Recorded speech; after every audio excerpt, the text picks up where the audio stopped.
मोअज़्ज़ज़ ख़वातीन व हज़रात अस्सलाम वालेकुम। नाज़रीन मोहतरम, अगर आपने मुसाफिर तैयारे पर सफ़र किया है तो आप यकीनन इस बात से अच्छी तरह वाकिफ़ होंगे कि वहाँ एक बेहतरीन किचन से लेकर टॉयलेट तक के इंतज़ामात होते हैं। यहाँ तक कि पायलट को अगर टॉयलेट जाना पड़े तो वो जहाज़ को को पायलट के हवाले करके या ऑटो पायलट मोड पर लगाकर टॉयलेट जा सकता है। लेकिन सोचिए कि एक फ़ाइटर पायलट जो कि एक जंगी मुहिम पर हो, अगर इस दौरान पायलट को टॉयलेट जाना पड़े तो वो क्या करेगा। अब ऐसा भी बिल्कुल मुमकिन नहीं कि सिर्फ टॉयलेट जाने के लिए वो कई हज़ार फीट की बुलंदी से वापस आए और टॉयलेट जाने के बाद दोबारा उड़ान भर ले। बाज़ औक़ात तो जंगी मुहिम कई घंटों तक लंबी हो जाती है, तो ऐसे में मुमकिन नहीं कि एक फ़ाइटर पायलट सिर्फ टॉयलेट जाने की खातिर जंगी मुहिम छोड़ दे। तो ऐसे में आपके दिमाग में एक सवाल तो ज़रूर जन्म लेता होगा कि अगर फ़ाइटर पायलट मैदान छोड़कर वापस नीचे ज़मीन पर नहीं आ सकता तो ऐसी सूरत हाल में उसके पास क्या कोई दूसरा ऑप्शन मौजूद होता होगा या नहीं। आज की इस वीडियो में हम आपको बताएंगे कि अगर दौरान फ़्लाइट फ़ाइटर पायलट को टॉयलेट की ज़रूरत महसूस हो तो वो क्या करता है। इसलिए आज की ये वीडियो इंतहाई इंटरेस्टिंग होने वाली है और आपसे गुजारिश है कि इसे आखिर तक ज़रूर देखिएगा। तो आइए चलते हैं आज के इस अहम मौजू की जानिब। नाज़रीन मोहतरम, वैसे तो आजकल ऐसी अद्वियात की कमी नहीं कि जिन्हें खाकर आपको वाशरूम जाने की हाजत नहीं रहती, लेकिन जब फाइटर पायलट अपनी फ़िज़ाई हदूद की निगरानी कर रहे होते हैं तो इन्हें कई घंटों तक अपने मिशंस पर रहना होता है और फिर जंग की सूरत हाल में तो ये दौरानिया और भी बढ़ जाता है। हत्ता कि फाइटर पायलट्स को जंग के दौरान फ्यूलिंग के लिए भी ज़मीन पर उतरने की इजाज़त नहीं होती और इन्हें वहीं फ़िज़ा में ही रीफ्यूल किया जाता है। तो ऐसी सूरत में फ़ाइटर पायलट को इस बुनियादी इंसानी ज़रूरत को पूरा करना पड़ता है। क्या फ़ाइटर जेट में ऐसा कोई इंतज़ाम मौजूद होता है या फ़ाइटर पायलट कोई मेडिसिन इस्तेमाल करता है।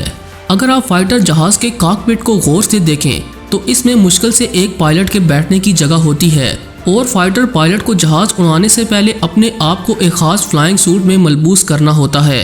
इस फ़ाइटर पायलट ने अपने आप को इस कदर टाइट कर रखा होता है कि वो तो बामुश्किल मुड़कर भी नहीं देख पाता। नाज़रीन ग्रामी, पुराने जंगी जहाज़ों में एक यूरिन ट्यूब हुआ करती थी जिससे वो अपनी हाजत पूरी कर सकते थे, जिसके ज़रिए यूरिन को जहाज़ से बाहर फेंक दिया जाता था। लेकिन ये तरीका कार हर पायलट के लिए कारगर ना था। अब आप सोचिए कि फ़ाइटर पायलट 1200 किलोमीटर फ़ी घंटे की रफ्तार से फ़िज़ा में जहाज़ को उड़ा रहा है और चाहे ये पायलट अपने जहाज़ को ऑटो पायलट पर लगा भी दे तो इतने तेज़ रफ्तार जहाज़ में बैठकर इस यूरिन ट्यूब को अपनी जगह पर फिक्स रखना बेहद मुश्किल होता है।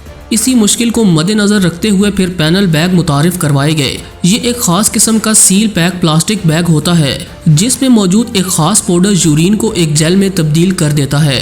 अब पैनल बैग के ज़रिए फ़ाइटर पायलट के लिए एक आसानी तो पैदा हो गई थी, लेकिन इसके साथ साथ एक और प्रॉब्लम भी मौजूद थी। पैनल बैग इस्तेमाल करने के लिए फ़ाइटर पायलट को अपने जहाज़ को एक ख़ास ऊंचाई पर लाना होता था, फिर इसकी रफ्तार को भी मुतवाज़न सतह पर बरकरार रखना होता था और फिर जहाज़ को ऑटो पायलट पर डालकर ये पायलट अपना फ्लाइंग सूट खोलता और अपनी हाजत को पूरा करने के बाद इस बैग को जहाज़ में ही मौजूद एक छोटे से कंपार्टमेंट में रख देता। लेकिन एक बात जहन में रखिए कि पायलट के लिए अपने फ्लाइंग सूट को खोलना और फिर दोबारा से इसे बंद करना कोई आसान काम नहीं। ये कोई आम जैकेट की तरह नहीं होता कि इसे आसानी से उतारा और दोबारा पहना जा सके। और अगर एक पल के लिए मान भी लिया जाए कि ये काम एक फ़ाइटर पायलट के लिए काफ़ी आसान है, लेकिन वो भी इस शर्त पर कि फ़ाइटर पायलट किसी जंगी मुहिम पर ना हो बल्कि एक रूटीन की परवाज़ पर हो।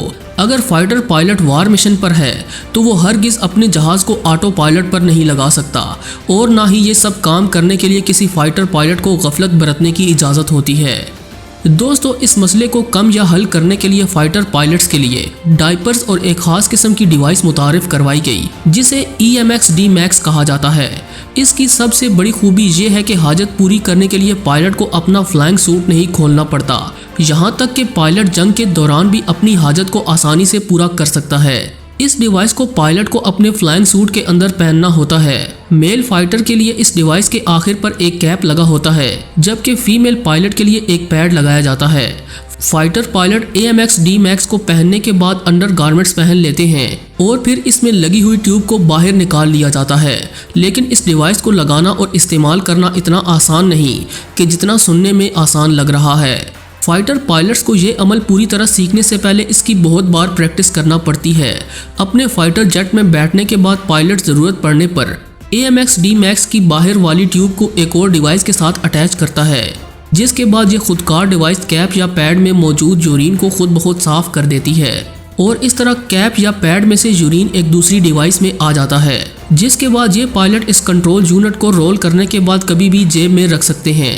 इस बात को जानने के लिए आपके दिमाग में भी इस मसले के बहुत से हल आ रहे होंगे कि इतनी मुशक्क़त करने की बजाय अगर पायलट कुछ देर सब्र का मुजाहरा करता रहे तो वो अपनी ये हाजत बाद में पूरी कर सकता है। लेकिन ऐसा हरगिज़ मुमकिन नहीं, क्योंकि कोई जंग हो या कोई मश्क, पायलट को कई बार कई घंटे फिजा में ही परवाज करनी पड़ती है। इस सूरत में किसी भी इंसान के लिए इतनी देर सब्र करना नामुमकिन सी बात है। अब ये भी कहा जा सकता है कि पायलट फ्लाइट के दौरान पानी वगैरह ना पिए या जहाज़ उड़ाने से पहले वो खाने पीने से पूरी तरह इज्तिनाब करे, तो जनाब ऐसा भी मुमकिन नहीं। दोस्तों, इसकी वजह यह है कि फ़ाइटर पायलट अपनी फ़्लाइट के दौरान किसी लिक्विड वगैरह से परहेज़ करेगा, तो इस तरह दौरान परवाज़ इसके जिस्म पर मनफी असरात मुरतब हो सकते हैं। अगर फ़ाइटर पायलट की बॉडी ठीक तरीके से हाइड्रेट ना हो तो ये चीज़ें इसकी थकावट और सर दर्द की वजह भी बन सकती हैं, और इसके साथ साथ ग्रेविटेशनल फोर्स के लिए इसकी रेजिस्टेंस भी काफ़ी हद तक कम हो सकती है। रही ये बात कि अगर फाइटर पायलट्स कोई ऐसी दवाई ले लें कि जिसके खाने के बाद इन्हें वॉशरूम जाने की ज़रूरत ना पेश आए, तो ये भी जान लें कि ऐसी बहुत सी अद्वियात हैं कि जिनके साइड इफ़ेक्ट्स इस तरह के होते हैं कि इंसान के सोचने समझने और जल्दी से कोई भी बेहतरीन फ़ैसला लेने की सलाहियत मान पड़ जाती है। और आप तो जानते हैं कि जंग के दौरान पायलट्स को मिनटों में नहीं बल्कि सेकंड्स के दौरान फैसला करके इस पर फौरी तौर पर अमल दरामद करना पड़ता है। यही वजह है कि पायलट्स इस काम से इज्तिनाब ही करते हैं, और ख़ास तौर पर जब आप कई मिलियन डॉलर्स की मालियत का जहाज़ उड़ा रहे हों, तो ऐसे में आप किसी भी किस्म का रिस्क नहीं ले सकते। ये सब जानने के बाद यकीनन ये कहा जा सकता है कि जहाज़ उड़ाना कोई आसान काम नहीं। दोस्तों, हमें पूरी उम्मीद है कि आज की ये वीडियो आपको बेहद पसंद आई होगी और इस वीडियो ने आपके इल्म में खातिर ख्वाह इजाफा भी किया होगा। अगर वीडियो आपको अच्छी लगी है तो इसे लाइक करते हुए दीगर दोस्तों से शेयर भी कीजिए। ऐसी ही इंटरेस्टिंग वीडियोस देखने के लिए हमारे इस अमेजिंग चैनल को सब्सक्राइब भी कर लीजिए। आज की वीडियो में बस इतना ही। अगली वीडियो तक के लिए अल्लाह निगहबान।